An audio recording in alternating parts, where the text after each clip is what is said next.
Assalamualaikum.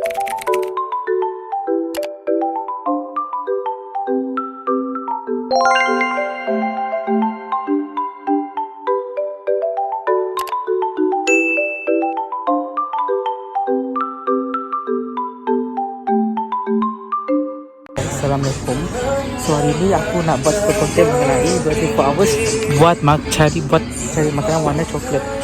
Right now aku kena cari makanan yang berwarna coklat. Now aku dapat satu je. Okay, aku lagi bagaimana ya. Okay, aku cari lah. Ini lah.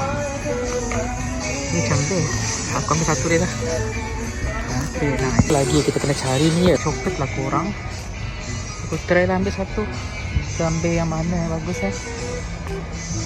Milo lah. Milo macam dah nyaman. Milo kan dah satu Maisara. Kita ambil Milo lah. Ada 3 dah. Jadi tak perlu lakukan. Now kita nak pergi cari minuman pula. Aku rasa tak perlu cari banyak pun. Just sikit je. Sebab kita bukan nak cari apa-apa pun. Sekarang ni kita nak pergi cari minuman pula. Session ni lah guys. Tapi barang kita nak cari makanan yang berwarna coklat. So warna hijau ni kita halal berhalal lah. Masa aku isi kandungan dia tak kisahlah apa ke. Yang penting dia warna coklat. Tapi sekarang ni kita nak cari yang air pula yang warna coklat guys. Akhirnya aku dah dapat barang yang aku nak beli. So sekarang ni kita nak pergi dekat tempat office kita lagi.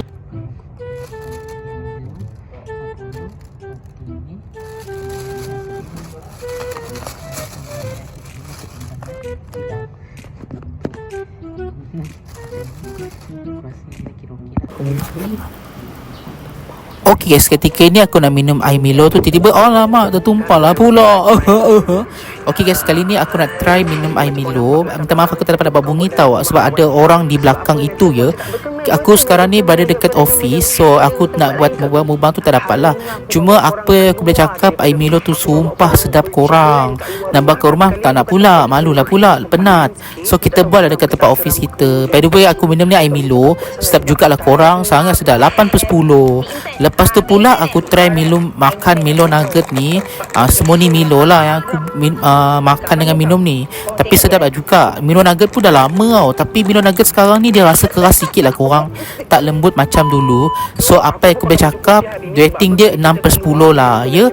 Air Milo tadi 8/10. Korang lama tak minum. Tapi paling sedap sekali air Milo Terak adalah sejuk 10/10. Nanti aku nak beli air lagi lah dekat situ. Tak apa, aku pakai Maisara je, senang. Aku boleh lah share kat orang kat office tu nanti. Yang makanan-makanan tu aku tak bawa. Maybe aku akan cari air macam air gas ke apa ke.